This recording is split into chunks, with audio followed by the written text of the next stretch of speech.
encore mieux que lui, va finalement faire en accélérer, va essayer de faire en accélérer ce que le capitalisme a fait à petite vitesse, et encore, enfin, avec quand même beaucoup de dégâts, mais quand même à petite vitesse. Par exemple, l'exode rural. L'exode rural, comme vous le savez, les industries capitalistes ont commencé à apparaître au début du 19e siècle, dans les années 1830, etc., parce qu'il a commencé à avoir une période d'exode rural qui s'est faite pour justement fournir la main-d'œuvre nécessaire à l'apparition d'un capitalisme. Et les communistes qui étaient fascinés par la réussite capitaliste, eh ben, se sont dit, nous allons faire, nous, la propre exode rural. Ce qui explique les déportations massives, la disparition de la classe ouvrière, etc., hein, qui, comme vous le savez, la classe paysanne hein, a été incontestablement le plus grand martyr du communisme, puisque sur les dizaines de millions de morts du communisme, 70% sont au moins des paysans. Hein. Donc, ils ont voulu faire en accélérer, par exemple, ce que le capitalisme avait fait à petite vitesse, ou en tout cas au fil des décennies. Donc, ils l'ont fait, c'est une des raisons de côté, si je puis dire, aussi du bilan aussi lourd du communisme, c'est aussi cette fascination de la réussite communiste et essayer de faire la même chose avec des moyens autoritaires de déportation et autres qui n'ont pas vraiment réussi comme on le sait.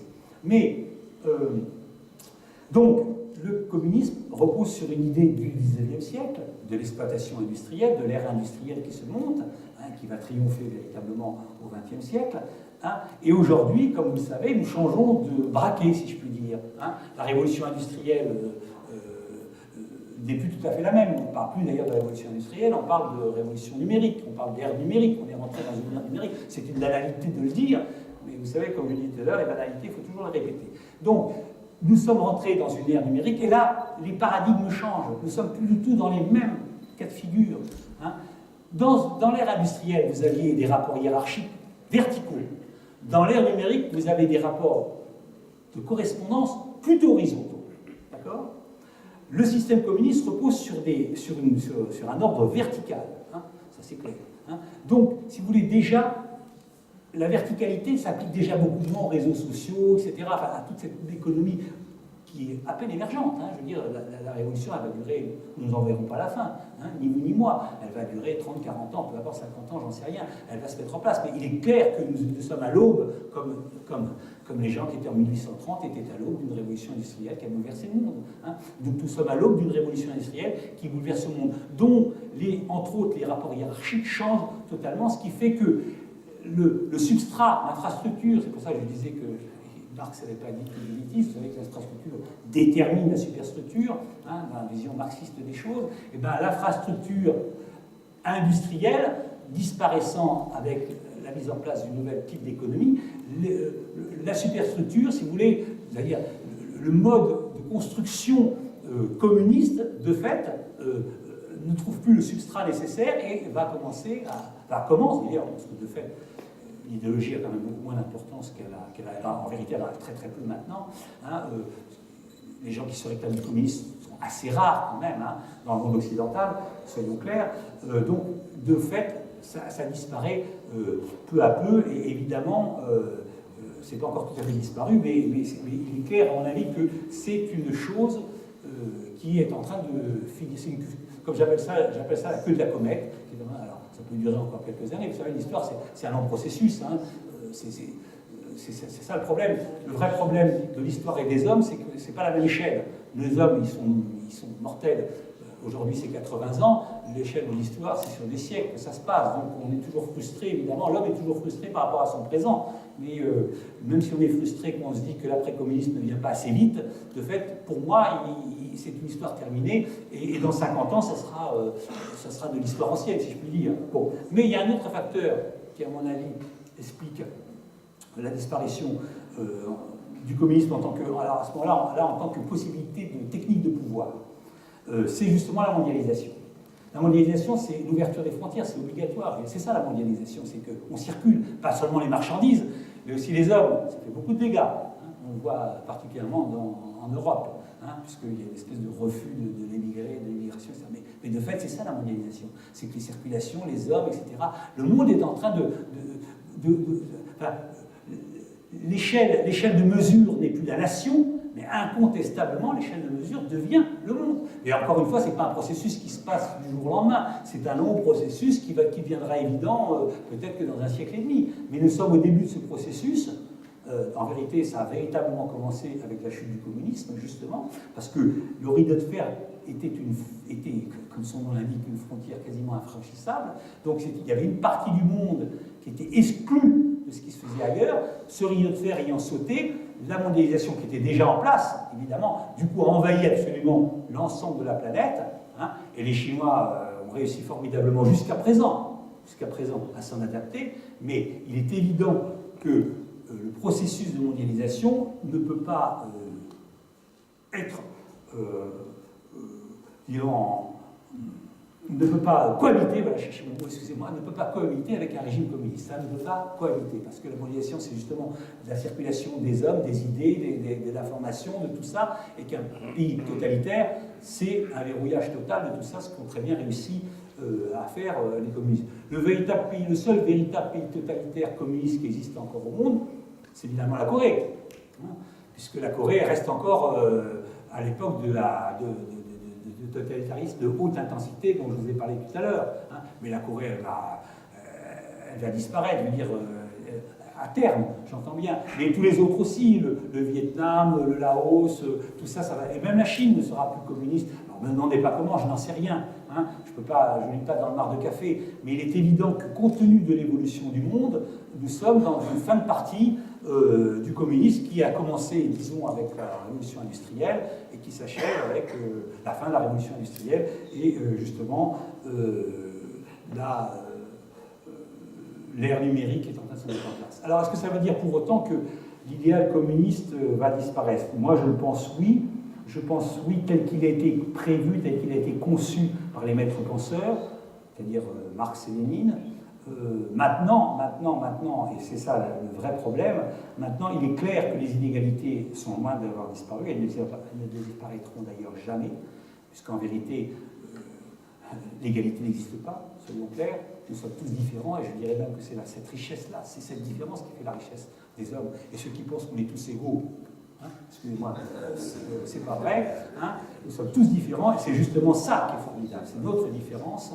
Hein. Donc, malheureusement, ces différences, ces inégalités, il y a des hommes, il y a des chefs d'entreprise qui continueront à être des chefs d'entreprise. Moi, je serais incapable, par exemple, d'être chef d'entreprise. Mais incapable, je n'ai même pas le quart des 25e des possibilités. Hein. Bon, il y aura toujours des chefs d'entreprise, il y aura toujours des travailleurs, il y aura toujours des ouvriers. Bon, ils ne seront plus à la chaîne, mais ils auront d'autres trucs. Il y aura toujours des dirigeants, il y aura toujours des dirigés. Bon, voilà, c'est comme ça. L'humanité a toujours fonctionné comme ça, et je ne vois pas comment elle ne pourrait échapper à ça. Donc, l'inégalité est quelque chose qui est inscrit dans l'évolution de l'humanité. Alors, le communisme a réussi au XXe siècle à capter cette espérance d'inégalité, d'espérance d'égalitaire, donc de suppression des égalités, hein, des inégalités, pardon. Donc il y a forcément là un terreau, si je puis dire, qui se met en place, qui va se mettre en place. Alors ce sont les progressistes, chez nous ce sont les mélanchonistes par exemple, des gens qui ne se réclament plus du communisme, mais qui quand même luttent pour plus d'égalité, etc. Donc il y aura toujours un espoir, en tout cas il y aura toujours des gens qui s'empareront du flambeau de l'égalitarisme pour emmener des gens. Mais si vous regardez bien, ils sont assez peu nombreux de nos jours. Je ne dis pas, ça sera peut-être différent dans quelques années, mais les gens qui se réclament du flambeau de l'égalité, etc., même s'ils existent, et même s'ils ont du grain à moudre, parce qu'encore une fois, il y a effectivement des inégalités, hein, ils deviennent finalement assez marginaux par rapport au consensus général, si je puis dire, de la marche du monde. Alors on dit bien sûr c'est à cause du libéralisme, etc., mais n'est-ce pas le terrain, si je puis dire, qui attend, en tout cas pendant un certain temps, le monde, ce libéralisme, justement, à l'échelle de la mondialisation. Ce qui fait qu'à mon avis, le succès du communisme, que j'ai essayé de détailler grossièrement, vous me pardonnerez de cet aspect un peu schématique, que j'ai essayé de... Ce succès du communisme, à mon avis, c'est vraiment du passé, c'est une illusion du passé, comme dirait... le passé d'une illusion, comme vous le savez, François Furet a écrit un livre qui s'appelle « Le passé d'une illusion », et bien je dirais que c'est vraiment le succès du communisme est est un souvenir, en tout cas je l'espère fortement, un souvenir malheureux, bien sûr, un souvenir terrible, un souvenir tragique, un souvenir inhumain, tout ce que vous voulez, mais ce n'est, enfin je le pense, en tout cas c'est un souvenir. Voilà, j'en ai fini, je vous remercie de m'avoir écouté si longuement.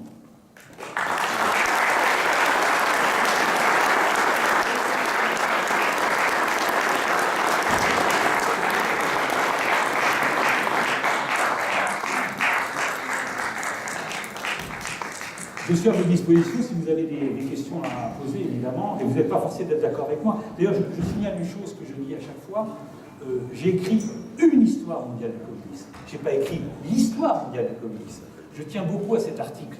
Hein.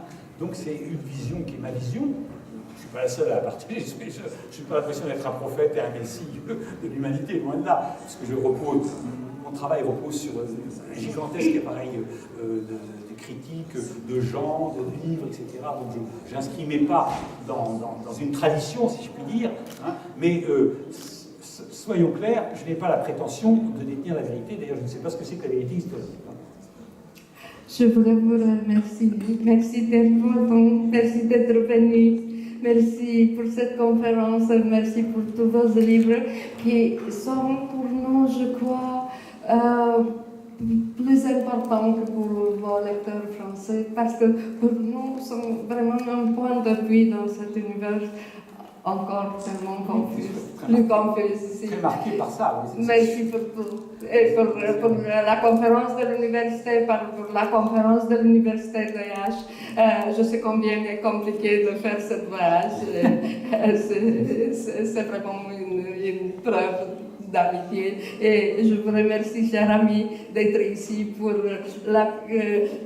pouvoir l'écouter et pour pouvoir lui prouver votre admiration et solidarité.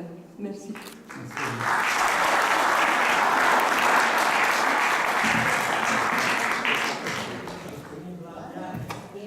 Oui. T'as une question? Excusez-moi. Non, je vous en prie. Je voudrais poser une question en ce qui concerne la correctitude politique. C'est une dissimulation de l'ancien communisme sur de nouveaux vêtements, à votre avis? J'ai pas compris la question. La question est sur quelle est votre opinion sur le political correctness? Si c'est une dissimulation de vieux communisme dans des nouvelles habits, vêtements, habits, ou pas? Non, je ne crois pas. Enfin, je crois pas à ça. Non, je ne pense pas. Ça dépend ce que vous appelez politiquement correct. C'est vrai que ça existe, le politiquement correct, mais comme je ne me sens pas concerné par lui, puisque je suis politiquement incorrect par principe. Parce qu'en Amérique, devient de plus en plus terrorisant. Oui, à part certains, même au niveau des mœurs, etc., je suis d'accord avec vous. Le milieu universitaire. Oui, c'est terrible. Je sais bien ce qui s'y passe quelquefois. Je sais bien, je suis au courant parce que j'ai un fils qui enseigne en partie aux États-Unis, donc je vois bien ce qui se passe. J'entends bien, mais à mon avis, ça n'a rien à voir. C'est une espèce de... Enfin, peut-être que je me trompe. Je ne pense pas que ce soit un nouvel habillage du progressisme, en tout cas du communisme. Peut-être que c'est une nouvelle... Oui, c'est vrai que c'est une nouvelle codification qui se met en place, assez terrorisante, surtout dans l'université, mais elle n'a pas forcément elle n'a pas un rapport direct avec le communisme. Peut-être que la disparition, justement, des paradigmes au communisme, finalement, c'est un fait. Alors, tu vois, c'est comme ça. Je pense en même temps que je parle. Donc, n'ayant pas vraiment réfléchi à la question, je pense à la chose suivante, c'est que je me dis que les dogmes communistes ayant disparu, si vous voulez, que finalement les mondes intellectuels a besoin de dogmes, malheureusement, et que donc on a mis en place de nouveaux dogmes, mais à mon avis il n'y a pas de corrélation entre les deux. Enfin, peut-être que je me trompe. On pourra dire comme dans le cinéma français, c'est la nouvelle vague dans les universités, après avoir contact avec Nietzsche et Marx, oui. Ensemble. Oui, merci. Oui.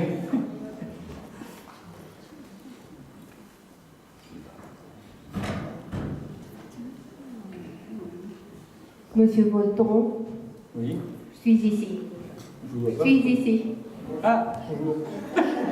Iertați-mă, eu nu aveam impresia că urmează întrebări, dar dacă există dorința să puneți, cred că mai putem să rămânem. Je ne savais pas qu'il y aura aussi des questions, avec des questions. Moi j'adore les questions, mais à moins que les gens... on peut rester jusqu'à minuit, vous savez. Mais est-ce qu'il existe cineva care vrea să întrebe ceva, care vrea să spună ceva? Merci. Teodora Stanciu. Donc, Monsieur Bolton, je vous ai dit il y a quelques heures que vous aviez la vision d'une histoire sans rupture, sans fracture. Et vous avez renvoyé dans cette conférence même à Jésus-Christ. À ce propos, je crois que les communistes ne sont pas seulement des menteurs, mais aussi des voleurs. Donc, ils ont volé la plus belle leçon de l'être humain, celle de l'amour. C'est ça le noyau du christianisme. Oui, sauf que... Et ils ont renversé l'amour en haine. Donc, la servitude volontaire dont vous avez parlé était exploitée par les communistes, ayant au fond la haine. Oui, bien sûr. Tandis que l'amour du christianisme renvoyait à fais ce que voudra. Ce que voudra des Télémites, de Rabelais, n'est-ce pas? Mais aime et fais ce que voudra. Les communistes donc ont fait ce renversement. Et je vous demande, l'Occident européen n'a pas ne pouvait percevoir ce renversement terrible. Est-ce qu'il pouvait faire ça?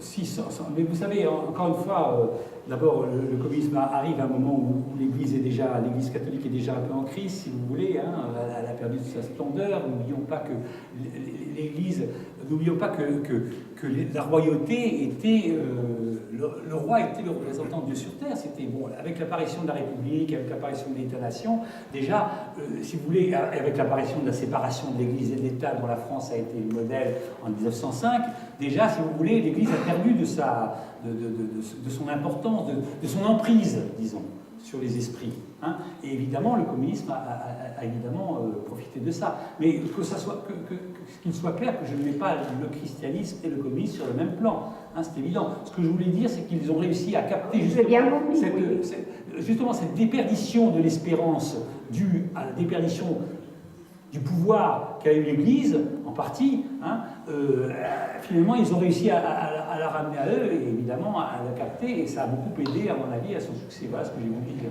C'était clair, je pense. Je vous remercie beaucoup. Oui. Pardon.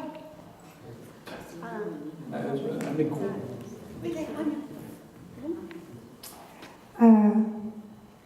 Monsieur Thierry Breton, vous êtes, je pense, le seul auteur étranger qui, dans un de vos livres, écrit un certain nombre de pages sur un héros anticommuniste de la Roumanie, c'est-à-dire sur Vassile Paraskiv.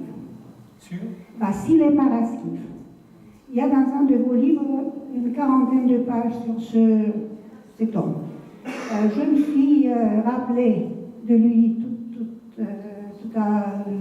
tout à l'heure, quand vous avez raconté votre envie, votre jalousie envers le voisin qui est plus riche. ouais. Ma question est liée à Vassile Paraskiv parce qu'il a été quelqu'un animé toute sa vie, et sous le communisme et après, par un besoin de justice. Vous ne croyez pas que le besoin de justice est plus important et plus positif que le besoin, que la jalousie, et vous ne croyez pas que c'est injuste et que dans les pays pauvres, la nostalgie du communisme va durer et il y a beaucoup plus de pays pauvres que de pays riches et que le communisme et l'idée du communisme va séduire autant que l'injustice va exister. Parce que c'est vraiment injuste qu'on soit pauvre quand on travaille et qu'on soit riche sans travailler. Alors, d'abord, je ne suis pas forcément d'accord avec vous sur cette dernière phrase. Il existe quand même des riches qui travaillent. Excusez-moi. Le riche n'est pas celui qui s'assoit et qui attend que l'argent tombe, quand même. Hein. Ça se voit bien dans la nouvelle économie, excusez-moi. La nouvelle économie avec ses milliardaires, hein, que ce soit Zuckerberg, que ce soit, j'ai oublié son nom, Amazon, que ce soit Apple, que ce soit tout ce que ça, ce sont des gens quand même qui travaillent, qui réfléchissent, qui... Bon, il n'y a pas de vol, là, si je puis dire. Hein. La même chose dans la révolution industrielle. Les grands industriels qui ont réussi sont des industriels qui travaillaient beaucoup. Hein, ça ne veut pas dire qu'ils travaillaient eux-mêmes dans leur usine, j'entends bien. Je parle de ceux qui ne travaillent pas. Ah oui, non, mais des profiteurs, il y en a toujours, évidemment, j'entends bien. Alors, le sentiment de justice, évidemment, est un sentiment qui existe, j'entends bien, et qui est honorable, bien sûr. Maintenant, encore une fois, je le disais tout à l'heure, en tout cas, moi, peut-être nous avons sans doute une différence. Bon, je ne vous demande pas d'adhérer à ce que je pense, hein, je vous donne mon opinion, qui est mon opinion, encore une fois. Donc, je pense que, encore une fois, le sentiment de justice ne doit pas forcément aller jusqu'à le sentiment égalitaire. Parce que je crois fondamentalement, ce que je disais tout à l'heure, que les hommes sont différents les uns des autres. Et qu'il y aura forcément, excusez-moi, il y aura forcément des gens qui sont plus doués pour certaines choses que pour d'autres. C'est comme ça, je veux dire, comme je vous disais tout à l'heure, je serais incapable de diriger une entreprise. C'est vrai, je serais incapable de diriger une entreprise. Bon, donc si vous voulez, il y a des différences qui fait que forcément, il y a des gens qui réussissent mieux que d'autres. Il n'y a pas forcément, et c'est pas forcément écrit par avance. Hein, c'est pas forcément écrit par avance. Bien sûr, il y en a qui naissent avec une cuillère d'argent dans la bouche, comme on dit en français. Hein, donc qui sont les héritiers. Ceux-là, évidemment, là, on peut avoir un sentiment de justice, de sentiment d'injustice par rapport à eux. Mais quand je pense aux capitaines d'industrie qui ont réussi et qui réussissent encore, et ceux qui viendront, moi, j'ai une grande admiration pour eux, et j'ai aucun sentiment je ne les sens absolument pas inférieur. Enfin, je ne les envie pas du tout, je veux dire, je dis pas, je les admire au contraire. Je pense qu'ils voilà. Donc, si vous voulez, il faut faire attention à ça, ne pas dire que forcément ceux qui sont riches, c'est ceux qui feront rien, c'est pas vrai, première chose. Et puis, alors là, vous avez raison, puisque c'est ce que je disais à la fin de ma conférence, c'est qu'il est clair qu'à partir du moment où les injustices existeront, et elles existeront à mon avis jusqu'à la nuit des temps, elles ont existé avant le communisme, elles ont existé pendant le communisme bien sûr, et elles étaient autrement plus importantes d'ailleurs, sous un régime communiste que sous un régime capitaliste, hein, et elles existeront bien sûr après. Donc ça c'est clair que les inégalités, et qu'elles vont évidemment favoriser, vous avez raison, des révoltes, des sentiments d'injustice. Maintenant je pense que l'arme communiste, si vous voulez, tel qu'il a été forgé par Marx et Lénine et les autres, c'est une arme qui, à mon avis, n'est plus efficiente et qui va disparaître, qui est déjà en voie de disparition, et qui disparaîtra et qui sera à une période précise de l'humanité, 1830, 2080, disons, voilà, pour faire large. C'est ce que je pense, c'est ce que j'espère en tout cas. Si vous me permettez, je voudrais aussi vous poser une question. J'ai beaucoup apprécié votre effort d'explication historique du communisme, c'est-à-dire le fait que le communisme, aussi bien que le fascisme, est le résultat de certains mouvements historiques. Bon, alors si nous pensons maintenant aux années 20 du XXe siècle, donc après la Première Guerre mondiale, tous les pays, enfin toutes les démocraties, disons, étaient extrêmement faibles. C'est pourquoi Staline a dit, oui, on peut rompre l'idée de révolution mondiale et faire la révolution ici parce que c'est le côté le plus faible du capitalisme européen. Ce que lui a réussi parfaitement. Mais en même temps, en Allemagne, les nazis disaient la même chose, en fait. Alors, est-ce que vous croyez que si les gouvernements démocratiques européens étaient plus forts, s'ils étaient plus ouverts à changer les choses d'une manière démocratique, ces deux révolutions auraient été évitables? N'aurait pas eu lieu. Oui. Oui. Alors c'est un peu compliqué parce que la révolution bolchevique qui date en 17, n'oublions pas que nous sommes en pleine guerre mondiale. Et comme vous le savez, d'ailleurs Hannah Arendt a très bien expliqué ça dans son livre sur le totalitarisme, comme vous le savez, l'être humain qui sort des tranchées est un être totalement transformé. C'est un être qui a connu une extrême violence, hein, qui a obéi à des ordres aveugles, donc qui est prêt à suivre des ordres aveugles aussi. Ça a évidemment compté, incontestablement, elle l'explique très bien dans son livre sur le totalitarisme, ça a incontestablement compté pour forger des hommes obéissants qui sont prêts à tuer les autres par idéologie, par... voilà, donc ça a été un contexte très particulier. Donc je ne suis pas convaincu bon, c'est vrai qu'elles étaient faites, la démocratie, mais la France, par exemple, a été en 1935, elle s'était redressée par rapport à la Première Guerre mondiale, et en 1935, elle était considérée comme la plus grande puissance de l'Europe. Bon, oui, mais à ce moment-là, le communisme était déjà très fort. Oui, bien sûr, c'est vrai, c'était déjà bien fort. Mais, donc, en tout cas, en ce qui concerne l'apparition, et vous le savez, puisque j'en reviens encore sur Arendt, ce qu'elle dit, en vérité, ce qu'elle dit, elle le dit surtout sur le nazisme. Parce qu'en vérité, elle a très mal compris le communisme. Arendt, c'est ce qu'on pourrait dire que c'est son erreur, si je puis dire. Mais son raisonnement sur le nazisme, justement, sur l'homme qui sort forgé par le sang et des tranchées, et qui devient un numéro quelque part, qui perd son identité, qui a perdu son identité, devient finalement le meilleur petit soldat qui va être possible pour être embrigadé, pour devenir un militant écervelé du nazisme. Mais ce raisonnement, il existe aussi évidemment par rapport au communisme. Mais si vous admettez cette explication, alors le côté idéologique n'est plus nécessaire. Ben, si, parce qu'il faut, ici, il est nécessaire dans le sens où il faut quand même à quelqu'un, en tout cas, il faut quand même une volonté politique, idéologique d'utiliser ce matériau humain. Donc c'est ça, c'est là le côté idéologique joue un rôle. Donc avec un projet politique, que ce soit le projet nazi, le peuple élu, que ce soit le projet communiste, l'égalité pour tous, la dictature du prolétariat. Donc au contraire, c'est en vérité...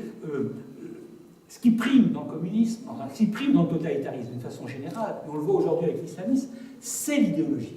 C'est l'idéologie. Après, l'idéologie, elle trouve le matériel où elle peut, je veux dire, avec ces jeunes djihadistes. Les djihadistes en sont un très bon exemple. Les jeunes djihadistes qui viennent d'Europe, parce qu'il y en a plein qui sont partis quand même, hein. Ce sont des jeunes qui étaient en rupture de banc avec leur famille, avec la culture, la société, etc. Donc qui ont trouvé, donc, ils sont un peu dans le cas de figure du soldat de la guerre de 14, si je puis dire. Beaucoup moins, bien sûr, enfin, on peut faire un parallèle si on veut, donc, et qui vont trouver, parce que ils sont des gens sans idées, qui vont trouver une aspiration de réalisation de leur être dans une pensée totalitaire qui réfléchit à leur place, qui va leur donner les ordres, etc., etc. Donc, ce qui prime, à mon avis, dans le totalitarisme, c'est l'idée, hein, c'est l'idéologie. Le reste n'est que utilisation du matériel pour pouvoir le mettre en place. L'idéologie. Oui. Mais, il y a beaucoup de choses à dire là-dessus, mais... oui, bien sûr. C'est une discussion qu'on pourrait continuer. De toute façon, je me rappelle que Mussolini était au début communiste. Bien sûr. Voilà, il a changé sans s'en rendre compte. Enfin, mais vous savez... lui comptait sur la violence, la prise de pouvoir. Enfin, le côté idéologique, justement, ne m'intéressait pas. Oui, mais vous savez que Lénine, Trotsky étaient convaincus en 1923, avant que Mussolini passe justement, étaient convaincus que la révolution prolétarienne se ferait en Italie grâce à Mussolini. Ils en étaient absolument convaincus. Hein. Voilà. Ils l'ont écrit, voilà, donc bien sûr. Non. À la limite, bon, il y a deux choses qui sont importantes dans le communisme, si je puis dire, qui sont primordiales. C'est l'idéologie et surtout la prise du pouvoir. C'est important. Donc là, on arrive à la prise du pouvoir. Lénine a bien le pouvoir. Écoutez, en juin 1917, il y a un moment donné, dans un soviet, Lénine se lève et dit « Oui, nous sommes prêts, nous, bolcheviks, qui étaient très minoritaires à l'époque, oui, nous sommes prêts, nous les bolcheviks, à prendre le pouvoir. Tout le pouvoir, insiste-t-il. Et il dit bien tout le pouvoir. » Et c'est exactement le projet communiste. Lénine a compris tout de suite que s'il prend le pouvoir, il faut qu'il prenne tout le pouvoir et que ce pouvoir ne se partage pas. Hein. Et d'ailleurs, le communisme, la Chine en est un très bon exemple. Vous avez en Chine un pouvoir qui ne se partage pas, avec un parti politique qui dirige absolument tout, y compris l'économie. Hein, je veux dire, qu'on ne dise pas que les gens d'Alibaba, etc., sont indépendants du parti, c'est totalement faux. Jack Ma est un membre du parti, hein, Jack Ma c'est le dirigeant d'Alibaba, hein, qui est la grande société chinoise, c'est un membre du parti, et du jour au lendemain, il peut être déposé si le parti le veut, hein, c'est clair. Bon, donc, le pouvoir ne se partage pas dans le communisme, c'est ça justement qui fait, et les communistes, enfin Lénine l'a compris. Et si vous voulez,